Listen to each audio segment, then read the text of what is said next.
I don't care if it's a donut shop. I don't care if you have a gym. You lead with value, and then you're leveraging that content as marketing, and that's the way you do it. What's funny, right before we started recording this podcast, I'm in a real estate mastermind called Collective Genius.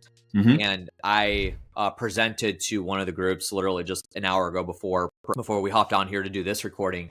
And I talked about this specifically because the group that I was talking to, they're beginners in real estate. Most of them are part-time in real estate, but it's one of the beginning groups that Collective Genius has. Seems like everybody's putting out content. Everybody's putting out social. Everybody has a podcast. There's literally nobody that you possibly can know that doesn't have some sort of content going out in some way, shape, or form. So it's one of those things where people have embraced it. I think it's one of those things where it's become a normal part of marketing strategy. We're not over here to create dancing TikTok videos. Like, we're here to create content to drive motivated seller leads, and that's primarily what they're going to be using it for. The thing I always dial it back to is I call it the North Star method. What is your North Star? What are you trying to accomplish? You could say it's your goals, it's your KPIs, whatever it is. But if you're trying to develop, for you, if your objective for social or for content is to drive leads for land deals, then all of your content needs to be driven around that. And that means, like, for an active real estate investor, if they're not interested in building a following, they're only interested in bringing leads in, if they're not launching a coaching program or anything like that, there's no purpose for them starting a podcast, because you're not going to have 100,000 subscribers of motivated seller leads coming back to your podcast every single week, right? Mm-hmm. Like, if you boil it down to those theoretical thoughts, then it starts to make sense.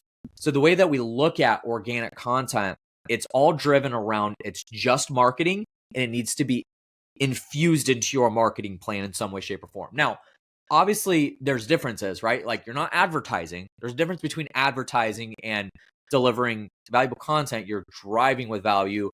And my definition of content marketing is answering questions that your audience or your demographic, your target demographic, have about what you do, who you are, and your industry. So again, like, for me, I'm a social media agency. Any of the content that you see going out on my platforms, it's all, how do you do it? How do you do this? Should you start a podcast? Where to start with your podcast? How many videos should you post a day? How do you develop your content? How do you hire a rock star video editor? There's all these types of topics that are centered around what I do and my industry, my space.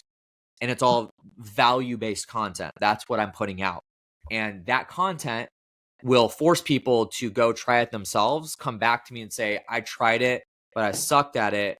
You know what you're doing. Can you work with me on this? And then that's ultimately how you drive leads from that. It's no different than, again, forgive me if you're not in the real estate investing space, but if you have a coaching program and you're putting podcasts out, teaching people how to invest in real estate, someone will come back to you and say, hey, I tried it myself and I'm just not getting anywhere. Can I just buy into your coaching program so that I can know the 1, 2, 3s of how to get started and get my first deal? That's the process, right? So you drive it as marketing. And I'm, of course, talking about if you are an entrepreneur, business owner, you have a business, I don't care if it's a donut shop. I don't care if you have a gym. You lead with value, and then you're leveraging that content as marketing, and that's the way you do it.